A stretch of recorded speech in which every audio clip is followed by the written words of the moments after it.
Hello and welcome back to Seconds Out. I am joined by esteemed writer, pleased to be joined by esteemed writer Jake Donovan. Jake, sir, Happy New Year. How are you doing?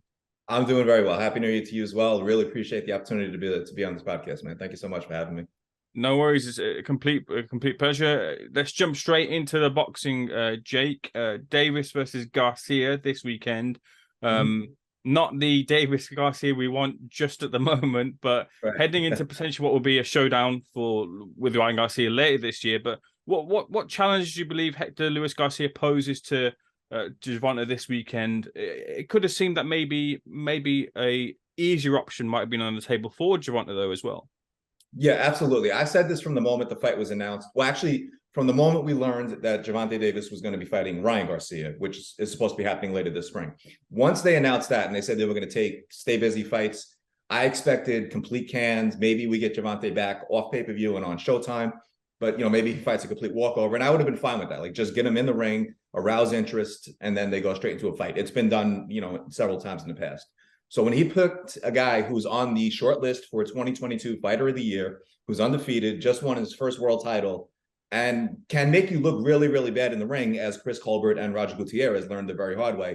I was impressed with this pick. I know people have like, well, the guy's coming up in weight, but he's still undefeated, coming off by far the best boxing year of his lifetime, including his stellar amateur career. He's got deep pedigree. So, like I said, there was, as you mentioned, Gervonta Davis could have had the pick of his litter. He could have fought anyone. I joked he could have fought me, hurt my other arm, and people still would have paid for it, knowing that he's going to be fighting Ryan. Give him credit, and there's a lot that could go wrong this week. I mean, Hector Garcia, even if he doesn't win, he has a great opportunity to really build up his name. He can, Gervonta, we saw it in the fight with Usyk Pitbull Cruz. He got hurt, so he had to let that heal. He can get cut. That could, prevent the fight with Ryan Garcia, or he could lose. Hector Garcia pulled off at least one upset last year. Next to nobody was picking him to beat Chris Colbert. So he's very capable of messing up other people's future plans. So again, I give Gervonta Davis and his team credit for taking what I consider to be a risk. Hector Garcia, I know he's a big underdog. I don't even know if he's a live underdog, but he has that opportunity to really mess with future money here. Jake, like I mentioned, the fight that we want to see is with Ryan Garcia and Gervonta Davis. Any feeling or expectation that post-fight, should Davis come through Garcia this weekend, that the fight with Ryan Garcia might get announced? I really hope so, especially with Ryan deciding to forego his own stay busy fight. He was supposed to fight Mercito Gesta. That was going to be on January 28th to launch Golden Boy's 2023 calendar. He decided he wanted to go straight into the Gervonta Davis fight. I really hope that expedites matters. I'm not getting the sense that we get that announcement immediately post fight. I remember like when Canelo fought Julio Cesar Chavez, they had like Gennady Golovkin came out. They had the white the music, the Seven Nation Army music and everything. Announcing, hey, okay, well we got this done. Now we're going to lead to this fight. I really hope we get something like that, but so far I haven't gotten that sense that we're going to get that. That would be a pleasant surprise if we do. Davis, as we all know as boxing fans, has had his issues outside the ring, notably the most recent one, a domestic violence incident where no contact order has been issued. Whilst this hasn't scuppered this weekend's bout, could any charges Davis has to answer potentially harm the prospect of Davis and Ryan Garcia happening this year?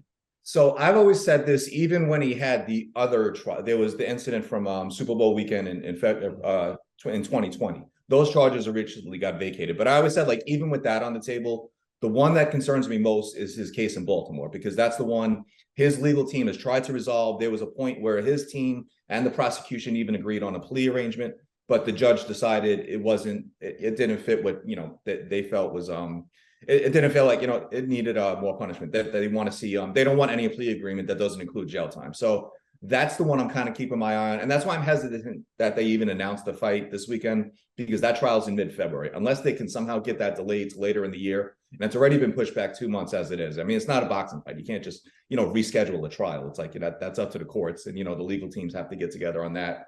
So the timing of that just, it makes me a little bit apprehensive that we even see this fight in April as it's been targeted. Maybe it gets pushed back to Cinco de Mayo, maybe a little bit later. I don't know if they want to take a wait and see approach to see how that trial goes. The recent charges that he had from last week, with the incident with his the mother of his second child, that's going to trial, but Davis has already entered a not guilty plea, and his girlfriend is obviously, she had the She recanted last week, and she even submitted to the court, a sworn statement saying that the incident didn't happen as described. So the prosecution's on their own if they want to proceed in that case. So like I said, the one I'm really looking at is the case of Baltimore. If that can get resolved, then Davis is, free and clear. Amongst this incident with this social media post from Gervonta Davis, it was very confusing to read a lot of the information there. One that struck me, considering the background that I have, is Davis saying that he didn't have a lawyer or a legal team that were really kind of pushing him, which I found strange. Is that the situation with Gervonta? I was really surprised to see that, especially with this case. He has the same lawyer that represented him in his previous case, the one from Super Bowl weekend in 2020. He has a legal team, obviously. He's beaten several charges before. So if he didn't have a good lawyer, he'd be in jail. He, as far as PR goes, between Showtime, PBC, he has a personal publicist. He has a swarm of, PR people on his team. So it just, I get that, that it was like it was almost like a cry for help from him. It was like a me against the world situation where he's trying to clear his name. A good lawyer would have told him, stay off social media, let me handle this. He did delete that, that post. He does have a legal team in place. So I admit that part really caught me off guard. Also, like that, these people just want money. Like there was a lot of breadcrumbs in there. Like it just really caught, I don't know if he was told to. I know he has a habit of tweeting and deleting. I don't know if on Instagram it's the same thing, where if he decides to take it down himself or someone told him to take it down. But again, I get what he was trying to do. There was just very different means you can go about doing it. So his legal team is on it. So he's not as alone as he kind of let on in that post. Okay, moving on to another fighter who features on that card this weekend. And when you look at the talent and when you look at the fights and career decisions of this fighter, Andrade stands as one of the most curious ones to look at, as maybe in all of boxing right now. Take nothing for granted, but he comes through this fight this weekend. What is on the table for him in terms of a high-profile fight, which he's been grasping for numerous years now? Yeah, it's funny. When you said another fight, I thought you were going to go towards Boots, but the moment you said these career decisions, he's talking about Demetrius Andrade. Yeah, he's made some baffling ones. And I know he's even trying to downplay, why would I fight Zach Parker for the money they offer me? It's like, well, you're the opening fight of a pay-per-view now. So instead of, being in, position to where you could have told Canelo, you're ducking me because I'm your mandatory challenger. Hopefully it does lead to all the fights at PBC that he has been calling for. He insists he still wants Jermall Charlo. So now he's on, quote unquote, that side of the street where that fight should be able to happen if he wants it. And if obviously Jermall Charlo wants it. It's been mentioned that, he could go the WBA route, wind up fighting David Morrell if Morrell doesn't get to Canelo. He can fight the winner. Every option he has on the PBC side is if these guys don't get to Canelo, which seems to be the sense. Canelo is probably going to fight John Ryder, hasn't been finalized yet. Eddie is also trying to push for the rematch with Dimitri Bivol. So it seems like there's plans on that side with Canelo. So there's plenty of options for someone like Andrade, who, if he is ready to run the tables, he has his pick of the litter. He has really the best of the rest at 168. So, obviously he's outgrown middleweight. So this should allow his career to finally flourish 14 years later. Been for a guy of his talent, of his amateur pedigree, represented the U.S. in 2000 Olympics, just a lot of strange career decisions in the past 14 years. And it's baffling that he's won, titles in 2 divisions. A lot of people made this point. He has yet to fight anyone who's ever won a world title. Never faced a current champion, never faced a past champion or a future champion. So this should be the year where that part at least changes. I do believe he'll get a good fight in 2023. He said he's gotten rid of a lot of, the people that were making decisions for him. So maybe he's in a position where he can negotiate a much better deal for himself. He insisted that was what led to him joining, Showtime and PBC. So hopefully we see, the fights that are befitting of his talent. I combine my 2 questions into one here. Which of the options that you lay like there do you feel is the most likely one for Demetrius? And then also there was a thread of when Andrade pulled out from the fight with Parker that there was an injury, but nothing was presented as far as a word to Frank Warren, but they didn't feel that there was anything nefarious there. Did that thread end there with that injury? Do you know? It's funny you mentioned that, because the WBO is big on wanting proof of something. Like, if you say you can't fight, they issue a show cause letter. They want, they just gave it to Jermall Charlo, as a matter of fact, when he said he couldn't fight. He posted on Instagram, he posted the doctor's note, saying he has a broken hand. The guy's never pulled out of a fight, yet the WBO gave him 5 days to say, hey, you got to show me this or else Tim Tszyu's fighting for your belt.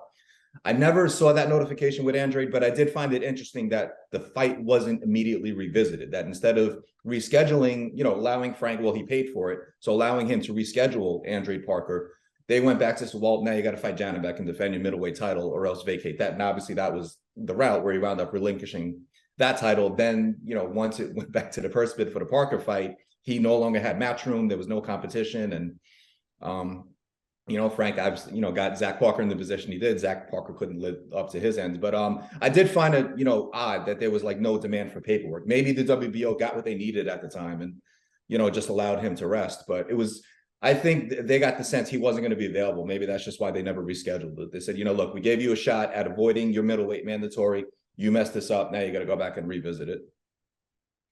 Canelo is a fight you mentioned that Andrade is, as we know, it's been hunting down. We've seen that press conference in the past, but a lot of options on the table for Canelo. Morrell as a WBA who want the title consolidation. Ryder holds the interim titles. Heard from Hearn and Canelo that he wants a bout in the UK and the prospect of a Bivol rematch at 175 or 168. Where do you feel Canelo's fight will land in terms of his opponent? I do believe we'll see Ryder, and I feel taste of Canelo for the first time in his pro career. Originally, I don't know if this part of it's going to pan out, but when Eddie was discussing it, he wanted to do like a massive show in the UK, not just, Canelo's fighting in the UK, make a big event of it. He discussed the possibility of Sonny Edwards and Julio Cesar Martinez fighting in a unification bout, which I think that would be, that would make it a really, big event. Maybe not a fight that, two fights that you can do over here on the same show. So I do think, the global tour will begin for Canelo. Or maybe it's just a one-stop tour, but I do believe, the UK will get that fight. John Ryder put himself in the right place at the right time, and now he gets, the opportunity of a lifetime. So I believe we'll get that somewhere in London in May. Just to point on it being in May, if it's in London, I'm not great on, or hot on geography at all, but do time zones potentially mean that it might not be Cinco de Mayo because it might not be prime time for everyone over there? That kind of goes back to what they wind up doing with Gervonta Davis and Ryan Garcia, because I know Tank mentioned he wanted that fight on Cinco de Mayo, and he said the zone wouldn't allow it. So, the zone, like Showtime is the driving force in that fight, but the zone is involved. And the only thing I can come up with is like, well, even if Canelo doesn't fight in the US, he's still going to want Cinco de Mayo weekend. They're going to want to drive subs that way. So that would be the only wild card in that. Otherwise, I'm not going to say it doesn't matter where Canelo fights. If he's not, if he's not fighting in the US on Cinco de Mayo weekend, then it kind of doesn't matter what weekend he does fight. But, he's still like the face of Mexican boxing. So you probably would want him on that date if you are at the zone. Moving on to Errol Spence and Terence Crawford. Now, I remember watching an interview with yourself and Andy Pure for I Do Boxing. You said there was a feeling of now or never when those talks were happening last year. Is it dead for 2023, Jake? I'm not going to say it's dead, but like as far as I'm concerned, like if they decide they're never going to fight each other, I'm fine with it at this point. To me, it kind of felt like everything was in place where we were getting this fight in November. Then, okay, maybe we get the fight in December. Then once it trickled into 2020, it just felt like there's always that one last game to be played to prevent something from happening. So my greater concern is Errol Spence just decides, whether he can't make 147 anymore or just doesn't want to make 147 anymore. He decides he's going to move up in weight. So I've always felt like if they do fight, it's never going to be for the undisputed championship. That it'll instead be, maybe they both collect belts at 154 and become, fight for the undisputed championship at that way. That's if Jermell Charlo decides to start letting go of titles. But I don't know. I believe Spence will wind up fighting Keith Thurman next. That's been, widely speculated. The WBC ordered it. So that should be his next fight. And beyond that, I mean, he's going to, even if they get to each other, the winner of Ayman Stanionis and Virgil Ortiz, they're on paper, they're supposed to be next. Stanionis was really supposed to be next once Spence Crawford fell apart. And then the WBC and WBA got together and decided, well, the WBC is going to go first again for whatever reason, because they would have last mandatory. But once Spence Thurman presumably happens, Stanionis Ortiz winner should be next. Boots is fighting for the interim title on the Tank. Hector Garcia undercard this weekend. He already told the IBF he wanted his mandatory enforced. So this was the compromise, fight for the interim title, but he's going to want next. So you have a lot of people waiting in line. It's kind of similar to, what's going on at heavyweight with Fury and Usyk. Like, even if they fight, it's knocking on the door. So maybe we get the fight we want. I just don't know if it's going to be for the same stakes, which makes it all the more frustrating that we didn't get Spence Crawford last year. So that makes me apprehensive that we do see it in 2023. Do you have an idea of when and where Errol Spence and Keith Thurman might land? So before Errol Spence got into his third car accident, thank goodness, he walked away from that relatively unscathed. I know he had a minor injury, but that pushed it out. They were supposed to fight in February. He, cryptically tweeted April XX. So usually when he tweets something like that, he already knows who he's fighting and when he's fighting. So I don't believe he's just saying April for the hell of it. So this goes back to Tank, Ryan Garcia. April 15th was the date that was always attached to that. If Errol Spence is saying he's fighting in April, they're not doing 2 pay-per-views in 1 month. So but you need the time for, Spence, obviously he can't fight in February. He needs that time to heal. So April does sound realistic for him. You don't want him out of the ring any longer than that, because that'll already leave him out of the ring for a year. Keith Thurman, if he is the opponent, will be going 14 months in between fights. So pushing it out any more than that, like those guys are looking at a really, really long, inactive stretch. You've covered a lot on Errol Spence there. The other side of the equation at welterweight is Terence Crawford. Firstly, the gloves situation, it needs more detail. Boxing fans want that, which hopefully we'll get that. An appeal was put in. What is the latest on that appeal and potentially the likely outcome, do you feel, Jake? I haven't heard anything from the Nebraska Athletic Commission. And here's the thing, too. Once that incident happened, Brian Dunn runs in the Nebraska Commission. He used to be the president of the Association of Boxing Commission. So there's no way in hell he didn't know, the rule for that situation. So Avanesian's side has a legitimate right. I just don't see that decision getting overturned. So I don't know what's really going to come of that. I don't even know if Avanesian can campaign for like an immediate rematch. So again, it's a legit appeal, but maybe I don't know. Maybe the commission gets admonished, but it's like they're kind of self-policing at that point. So it's like, you're looking into your own crime. So, Sparkle Lee, like she was the one who, flagged the commission and the WBO and said, here's this glove, what's going on. I don't know if she decided that it was going to take place, that the glove switch would take place in the following round, or if that's what she was told and she was just saying it out loud to confirm that that was the final decision that was made. But, between the WBO and the Nebraska Commission, like that was Avanesian got screwed. I don't know. The big argument everyone has is like, well, the fight outcome wouldn't change. Crawford was already well on his way. But if he's using illegal gloves to begin with, that result deserves to get scrubbed. I don't know what comes beyond that. But that's going to be the best case scenario, is that it changes from a knockout loss for Avanesian to a no contest. But there's been no resolution yet. And I don't know if anything is honestly going to come of it. So in short, that's not going to hold up Terence Crawford from being as active as he wants with Bielko Prime or whoever it is this year in terms of looking for an opponent to start off 2023. Yeah, no, not at all. That doesn't hold up his career at all. Like I said, the only thing it would change is like if there's some, decision that's made going into the fight, maybe his record changes from 39-0 with 30 knockouts to 38-0 with 29 knockouts and 1 no contest. That would be the only thing that would change. But no, much like when he left Top Rank, and even though he was suing them, he was still free and clear to fight whoever he wants. The same applies here. He's free to move about his career. Who he fights, I honestly have no clue. There's not a lot of great options out there other than obviously Errol Spence. Couple of final things from me, Jake. Floyd has mentioned that he's going to be having an exhibition in the UK. Great to see Floyd over here. You've had him over there for so long. Any word on his a potential opponent? I know that the likes of Anthony Taylor and such have been campaigning for those fights, but Ricky Hatton, Amir Khan is someone who wants to share the ring with Floyd. Anything on that? I would love to see him and Amir Khan, just because that was the fight that, especially towards the end, Khan twice was in position to where he was supposed to get Floyd, and just, it never happened. So that would be a really, really good exhibition. And it would also be a good way for Khan to, I don't know if he's considering a comeback, but this would be a good way for him to absolutely, remove that idea from his head. I would love to see an exhibition like that. With Ricky Hatton, I don't know. I kind of got the sense his exhibition with Barrera was, that like that satisfied niche. I don't know if, that's going to be one and done or if he wants to, but the short answer is I don't know any good. I haven't heard any real updates on who he would fight, but I do love that Floyd is doing this. Weirdly, for a guy who fought once a year and twice a year, in the money part of his career, he's become boxing's most active fighter. He had, 3 exhibitions in 6 months, and he seems to be legitimately enjoying himself, and that's the good part. He's trying, he's bringing other fighters aboard. He had a lot of high praise for like Tommy Fury, Delphine Persoon. He's trying to look out for other fighters. So I'm glad to see him, doing this. It keeps him, out of the ring in real fights. So, good for him for making this money. And I'm glad that the UK will get to see him, that he's not, going back to the Middle East, that he is, doing this more global tour, and the UK gets a taste. I know they have a love-hate relationship with them, but it's they definitely pay attention.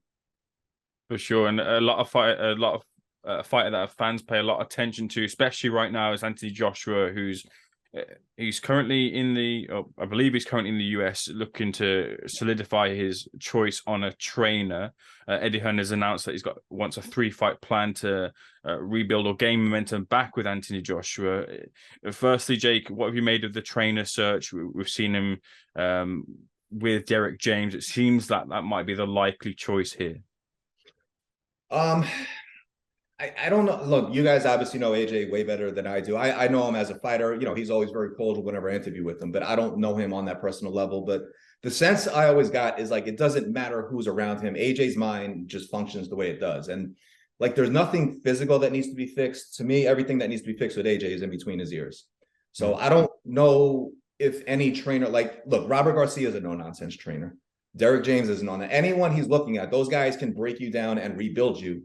The question is going to be if AJ wants that, or if there are certain people that he's going to need in his camp at all times, where if things aren't going his way, maybe he needs that little bit of reassurance. So to me, that's the part that needs to be fixed. I don't know if any specific trainer could fix that. To me, AJ is the only one who can. But Eddie does feel good that he will be returning. I think he said early April. Like that, his fight and Canelo's fight was really the only reason why DAZN didn't announce their full schedule in late December. Like they wanted everything to present all at once, and obviously those are the two centerpieces of their full schedule. So they obviously feel good that AJ's in a place where he can finalize his team in time to come back in early spring. Like I said, Derek James, he's my 2022 trainer of the year. He should have won the award in 2020 as well. So he's, and he has a nice small stable. It's not like he has like 50 fighters in his camp and he's overwhelmed. That would be a perfect fit for AJ if he wants it. To me, AJ's the one that needs to fix whatever that needs to be fixed mentally. So if he's going to allow Derek James to truly take the lead and, buy into everything he has to say, I think that'll be the best fit for AJ. Maybe even more so than Robert Garcia, because if I'm not mistaken, I thought there was like a little bit of complaints where like no matter what he was doing in camp, he was made to feel like he wasn't doing, enough to satisfy Robert Garcia. He kind of hinted at that. He joked about it during the media call, but I don't know if he meant it. Derek James, to me, would be a better fit in that regard. So I'd love to see that relationship. Like I said, then we're talking about a guy who has, the unified welterweight champ, the undisputed junior middleweight champ, a red-hot contender in Frank Martin, and now, a potential future 3-time heavyweight champion in Anthony Joshua.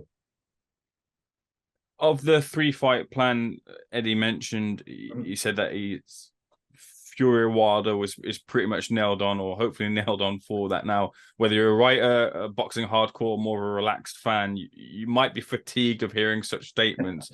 Are there any irons in the fire, maybe giving boxing fans more hope of AJ against one of those two men this year? Look, I don't gamble anymore. I had made life choices where I legitimately am not allowed to gamble. But if I had to place one last bet, I would say that we do eventually get AJ and Deontay Wilder.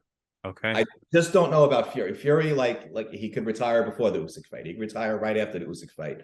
Like I said, going back to all these belts, if Fury and Usyk do fight, the winner is going to have a boatload of mandatories to deal with. So maybe Fury decides, screw it, I'm giving up all the belts and I'll fight AJ. This is the fight my fans deserve. Or he just decide, he can do whatever he wants. If he wants to legitimately retire, he's kind of earned it at this point. But with AJ and Wilder, the thing I do appreciate is that for the first time, we actually have dialogue between their camps.